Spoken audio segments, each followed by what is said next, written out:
Good morning, students. So, the last topic that we discussed was congruent matrices. Now, let us revise the definition of congruent matrices and how did we get them. So, we had found a non-singular transformation to change quadratic form in vector x to quadratic form in vector y, such that finally the category of definiteness was the same for both the quadratic forms. So, then the question arises is what can we say about such matrices A and B. So here comes the definition. So two n by n matrices A and B are said to be congruent if there exists a non-singular matrix P such that I can write the second matrix B as P prime AP. So such matrix A and B will definitely belong to the same category of definiteness.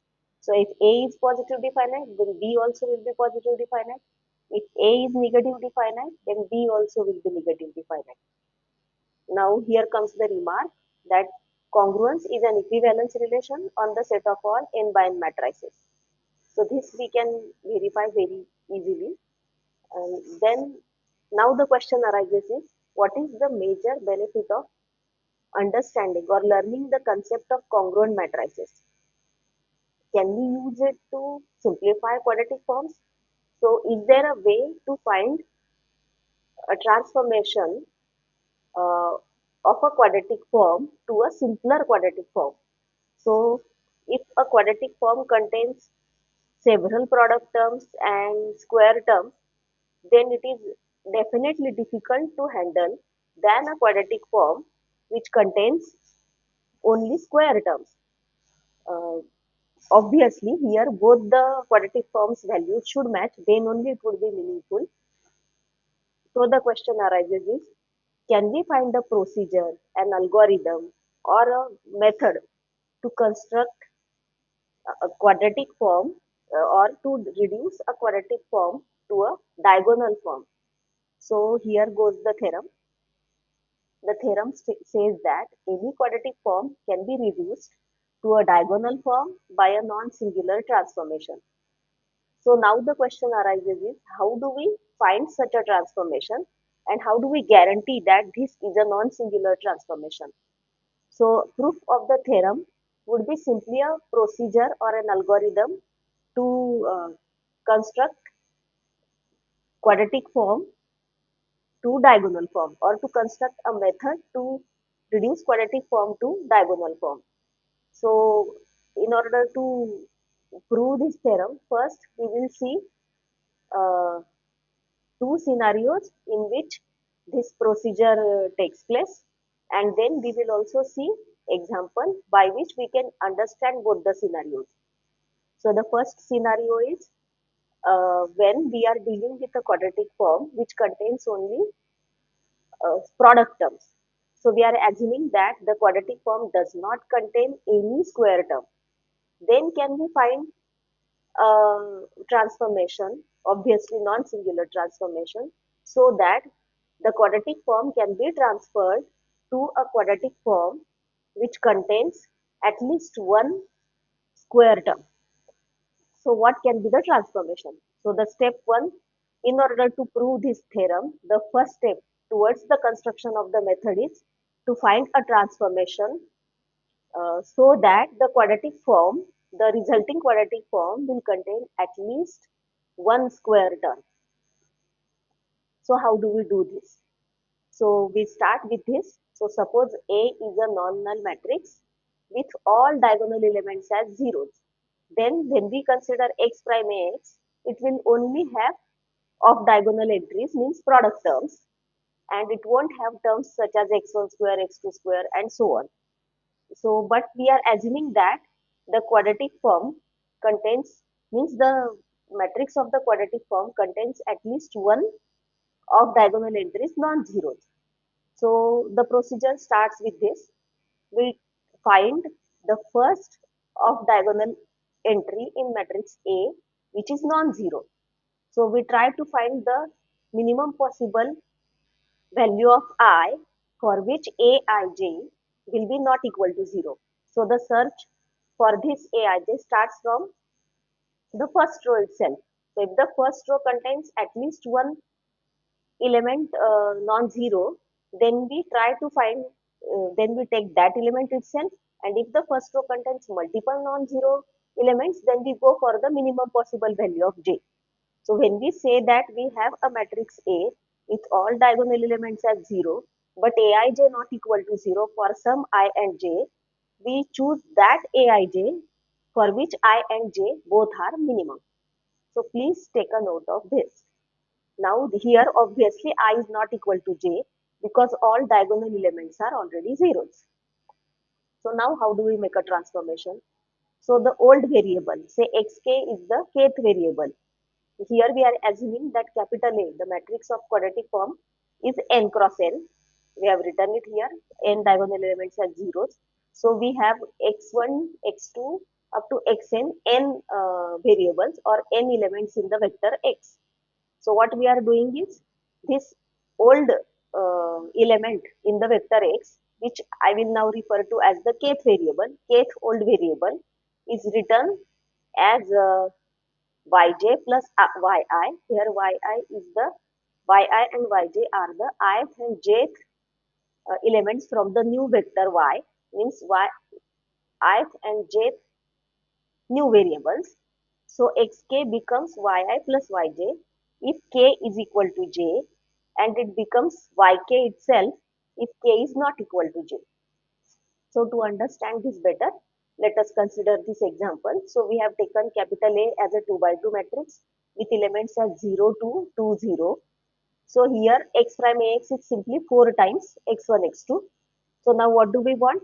We want to find x prime vector y such that x prime ax will be equal to y prime by, where B is a diagonal matrix. So the first step towards this construction of B or the matrix, the desired matrix, is to find matrix B such that at least one diagonal element will be non-zero. So for this now we apply this transformation. So if we look at matrix A, in the first row the second element is non-zero. A12 is non-zero. So we will take I equal to 1 and j equal to 2. So we take I equal to 1, j equal to 2. So A12 is not equal to 0, and so we apply this transformation. So here we have only two variables, x1 and x2. So x1, here x1 satisfies the second condition where k is not equal to j. So when we talk about x1, we are taking k equal to 1. So here j is equal to 2 and I is equal to 1. So k is not equal to 1. So xk will be equal to yk, means x1 will be equal to y1. Now let us take k equal to 2. So x2. So here k is equal to j. Now we are in this setup. K is equal to j. So x2 will be equal to yj plus yi. So here we have taken I equal to 1, j equal to 2. So x2 will be equal to y1 plus y2. So this is how we have got, we are now expressing the earlier vector x with in terms of the new vector y1. So x1 is y1 and x2 is y1 plus y2. So we can write this in the matrix notation like this. If we take p equal to 1, 0, 1, 1, then we can write vector x equal to p times vector y. So then the earlier quadratic form, the quadratic form which we are dealing with is this 4 times x1, x2. So this will become x prime ax will be, now x is p times y. So p times y transpose a p times y. So this will be equal to y transpose p transpose a p y. So now this p prime ap is, now we take this p. So 1 1 0 1 0 2 2 0 1 0 1 1. So finally this p prime ap we get as 4 2 2 0. This is our matrix B. So this is not the ultimately desired matrix, but at least we have achieved the first step of the algorithm. What was the first step? So the first step was to identify or to make a transformation from x to y such that the resulting matrix of the quadratic form will have at least one diagonal element as non-zero. So now let us see how do we go for the step 2. So now step 1 we have achieved. Now we have a quadratic form um, wherein at least one square term is present, or the matrix of the quadratic form contains at least one non-zero diagonal element. So here 4 times x1 x2 has become now 4 times y1 square plus 4 times y1 y2, where y1 is this and y2 is this. So you can write y2 as x2 minus x1. So y1 is x1 and y2 is x2 minus x1. So thus x prime ax is transformed into y prime by with bii equal to 2 times aij, and it is not equal to 0. So usually the step 1 also means that the first diagonal element itself should be non-zero. So in case if we don't get such a, if we get a second or third diagonal element to be non-zero, then one can exchange the, say, ith diagonal element of the matrix is non-zero, then we can exchange yi with y1, and then the resulting matrix can be used for the further calculations. So herein we have got the first element itself non-zero, so we don't need that now.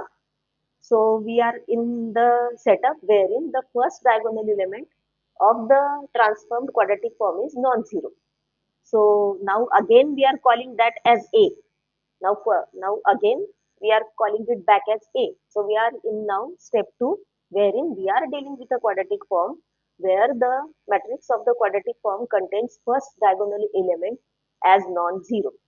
So now the next step involves a recursive method to reduce this to the matrix of desired property. So how do we do this? So what we do is we try to find the transformation which will make the matrix of the resulting quadratic form of this form. The matrix would have the first diagonal, first row as 1, 0, 0 and all zeros. So we are looking for a transformation which will make the matrix of the resulting quadratic form having the first row as 1 followed by all zeros. So how do we do this? So, so for this, now we are again considering that we are dealing with capital A such that the first diagonal element is non-zero. So we separate out the first row, means the elements in the quadratic form, all or the terms of the quadratic form which contains elements from the first row of the matrix A, and then the rest of them we are writing it as it is. So this x prime ax we can write as a11 x1 square plus 2 times a12 x1 x2 plus 2 times a13 x1 x3 and so on. Lastly, it will be 2 times a1n x1n. So this takes care of elements of the first row of matrix A as well as first column of matrix A, because we are considering 2 times A12, 2 times A13 and 2 times A1n. So the rest of the elements we can write as it is, as we usually write for a quadratic form. That is, now I will go from 2 to n, j will go from 2 to n, aij, xij. This is how we typically write a quadratic form. So now how do we make this transformation?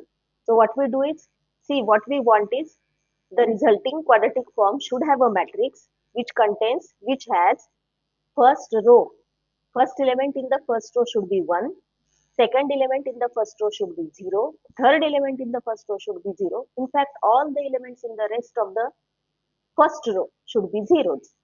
So, so for this, because we want to make the first the coefficient of the first square term, that is x1 y1 square as 1, means we want the first diagonal element as 1, we take a11 common.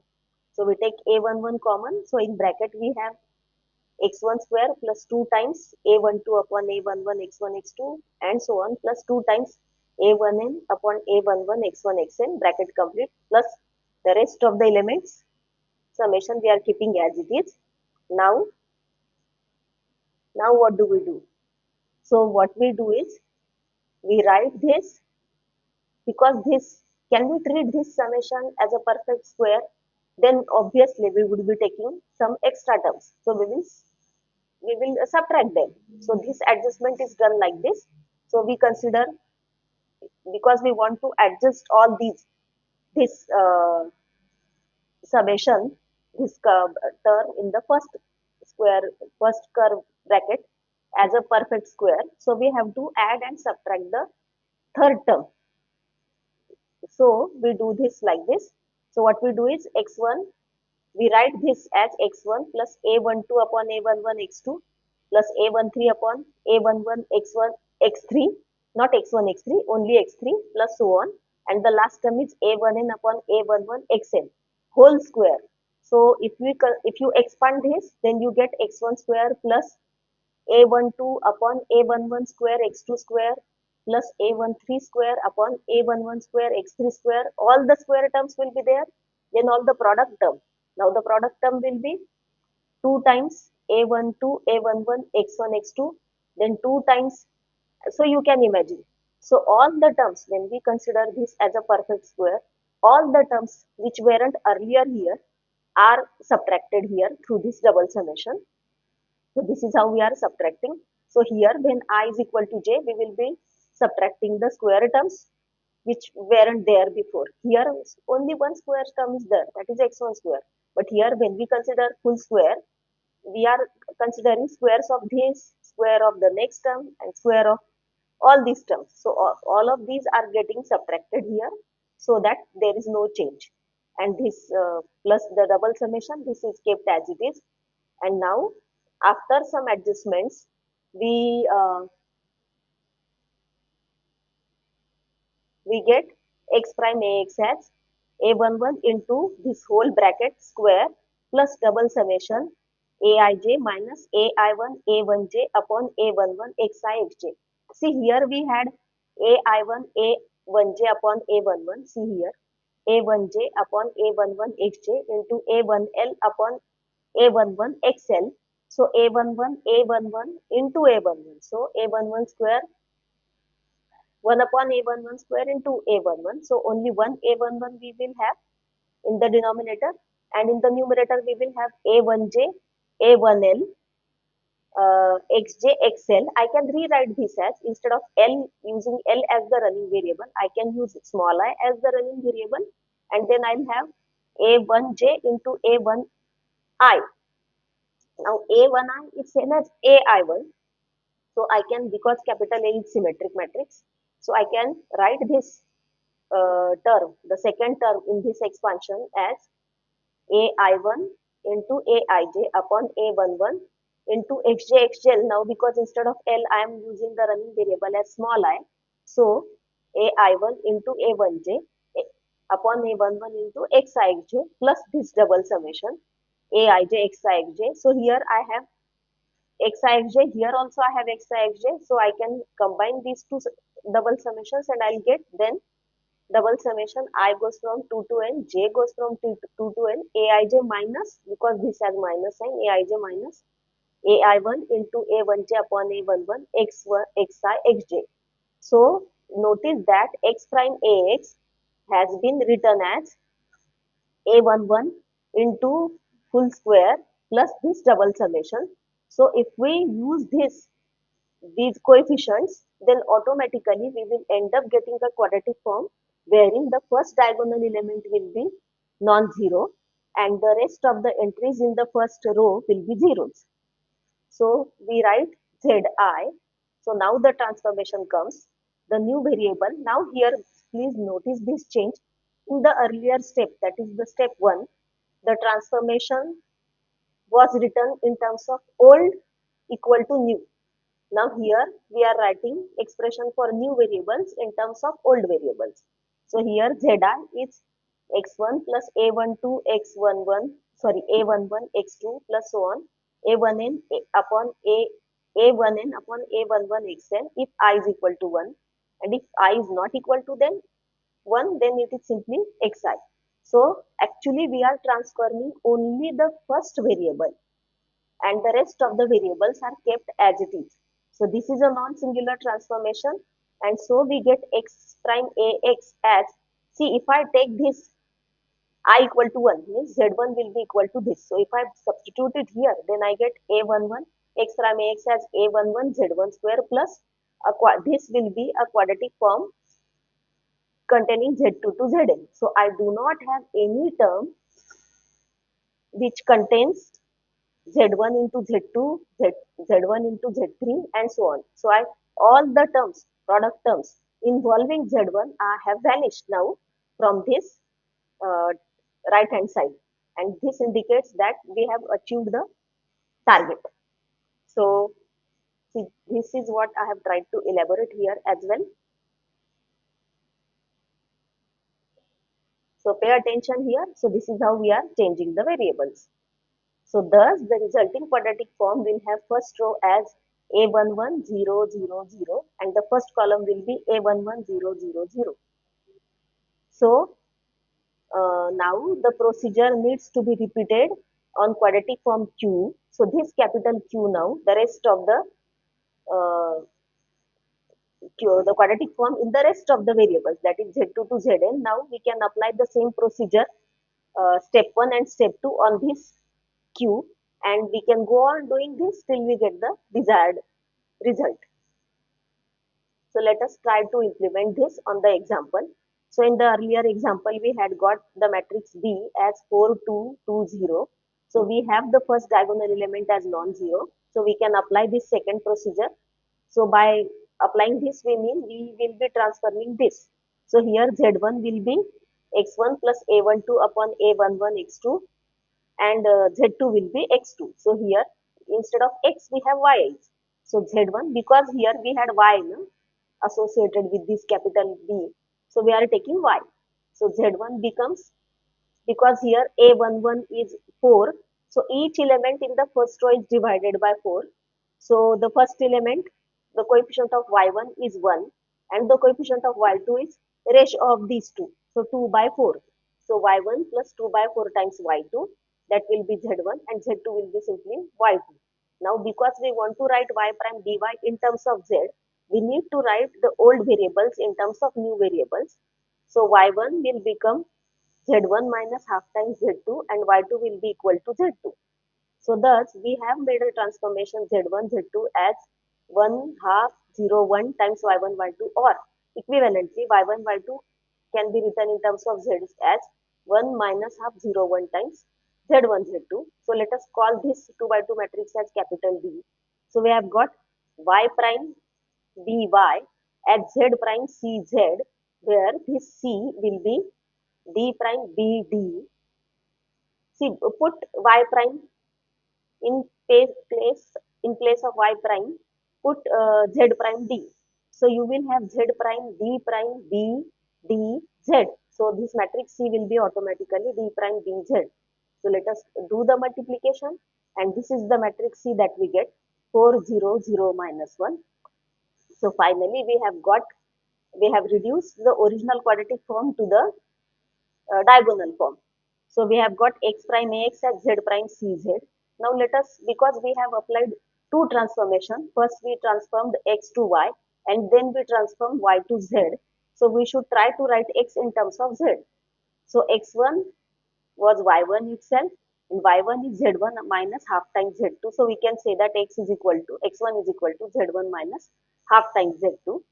Then the second variable x2 was equal to y1 plus y2, which is equal to, if we consider y1 plus y2, we have got uh, y1 plus y2, we can simply add. So we get z1 minus half times z2 plus z2 would be z1 plus half times. So y1 y2 will be y1 plus y2 will be z1 plus half times z2. So here we write it like this. So we have got x1 and x2 in terms of z1 z2.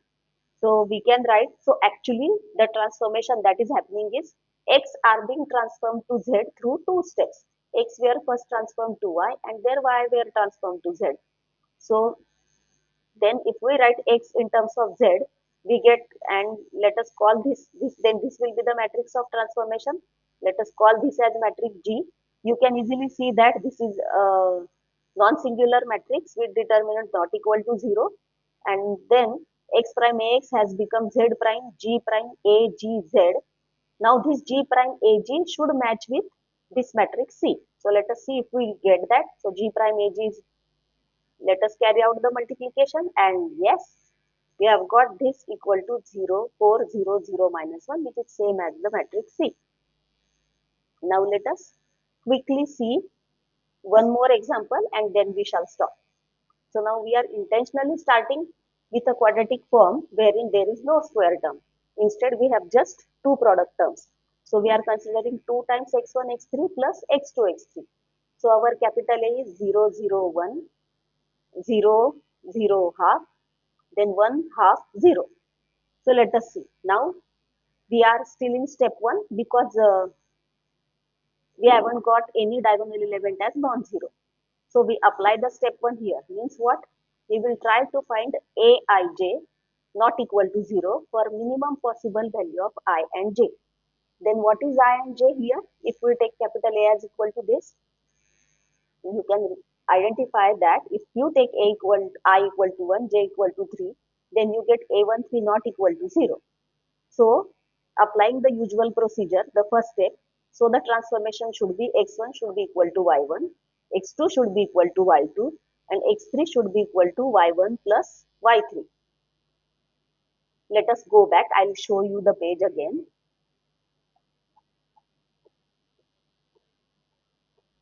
See, this was the transformation that when k is equal to j, then you add the respective variables, otherwise you keep them as same as the old variables.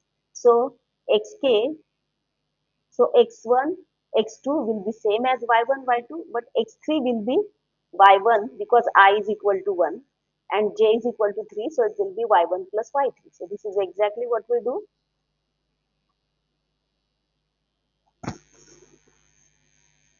So x1 is y1, x2 is y2, x3 is y1 plus y3. So let us write x as, let us call this as matrix P1. So x is becomes P1y. So this is how it is 1 0 0 0 1 0 and 1 0 1. So we write x prime ax will be then equal to y prime p1 prime a p1 y, and we get this matrix p1 prime a p1 equal to this, which is b1. So note that the first diagonal element we have got as non-zero. So we have achieved the step 1. Now what do we need? We need to achieve the step 2. Now we should transform this y prime b1 y to a quadratic form wherein the resulting matrix of the quadratic form will have first row as 1 0 0 0. So here again now we apply the step 2. So what we will do is the new variable z1 will be will have y1 plus the old variables coefficients will be just the ratio of the two elements.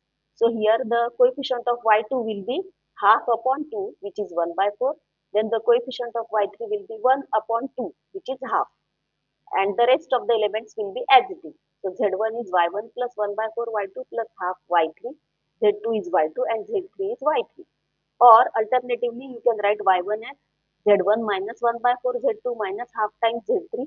y2 will be equal to z2 and y3 will be equal to z3. So we have gotten y is equal to, let us call this as P2. So y I have transformed to Z with this transform matrix of transformation, which you can easily notice this matrix is non-singular. So every time the matrices are non-singular. So we get y prime b1 y as z prime p2 prime b1 p2 z. Now let us consider the matrix multiplication and we get the matrix like this. So here see the matrix has the 2 0 0 0 minus 1 by 8 1 by 4 and 0 1 by 4 minus half, this is b2. So now we have achieved first target, that is we have got the first diagonal element as 2 and the rest of the elements are zeros. So even though we haven't got the first diagonal element as 1, still it is what we desire. Ultimately we want a quadratic form wherein only diagonal elements will be there and off diagonal elements will be zeros. Means only square terms will be there and all the product terms will have vanished. So let us move forward. So now we don't need to worry about the first row and first column, but we need to worry about only this 2 by 2 matrix minus 1 by 1 by 4 1 by 4 minus half. So let us call this matrix as B3. So we don't need to transform Z1. because Z1 doesn't correspond to this submatrix. Instead, we should consider transformation of only Z2 and Z3. So we take, so again we apply the step 2 here on this 2 by 2 matrix. So we get U2 as Z2 plus 1 by 4 minus 1 by 8 times Z3, means Z2 minus 2 times Z3, and U3 will be equal to Z3. So in other words, Z2 becomes U2 plus 2 times U3 and Z3 becomes U3. So the now the new Z star, the new submatrix, sorry, the new subvector of the original vector Z is Z2, Z3, which is 1, 2, 0, 1, U2, U3. So now the transformation is happening only on the second and third element of vector Z. Please take a note of this. So Z star, so I'm calling that subvector as Z star. So Z star is Z2, Z3 and which is being transformed to P3U. So Z star transpose will be B3Z star. So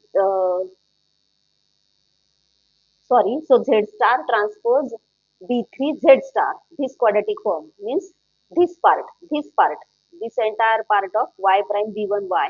This is getting transformed to U prime P3 prime B3 P3 U. So P3 prime B3 P3. So this matrix now we simplify and so we get minus 1 by 0 0. So we have got Z star transpose B3 Z star as minus 1 by U2 square. So this entire addition, all these terms now, all these terms I can replace by this term minus 1 by U2 square. So I have got y prime B1y as 2 times Z1 square minus 1 by U2 square, which is Z2 minus 2 times Z3 whole square. So we have got, so see, the transformation here happened in 3 steps. First we made a transformation from x to y, then we made a transformation from y to z, and then the second and third element of z were further transformed to u. So at last we have got x prime ax as 2 times this square minus 1 by times this square. So this, if you call as say u1 and this as u2, then you have got the matrix. So another example, you can quickly look at it. So if I take capital A as this and X as this, then again I'll have the first step. So here the first element, diagonal element itself is, all the diagonal elements are non-zeros. So I can directly go for step 2. So I'll have y1 as x1 plus this element minus 1 upon 1 x2 plus 0. So y1 will be x1 minus x2, y2 will be x2, y3 will be x3. So x1 is y1 plus y2, x2 is y2 and x3 is y3. So I get x as p1 times y, where p1 is this. So x prime ax becomes y prime p1 prime a p1 y, which is y prime b1 y. So it will look like this. So here again I have got, see, this resulting matrix B1 has 1 0 0 0 0 elements, and the rest of the matrix, sub matrix, now I can consider, I am calling that as B1 star. So consider B1 star. So Z2 is Y2 plus Y3. Now we apply the step 2 on this B1 star. So Z2 is Y2 plus Y3 and Z3 is Y3. So Y2 will become Z2 minus Z3. Y3 will become Z3. So Y2, Y3 will be B2. Y star will be B2 times Z. And so I'll have X prime Ax as Y prime B1 Y, which is Y1 square plus Y star transpose B1 star Y star. So this becomes, here y star transpose b1 star y star is z prime b3z, where b3 is this. So if we expand this b3, we get 1 0 0 2. So finally we have got x prime ax as this.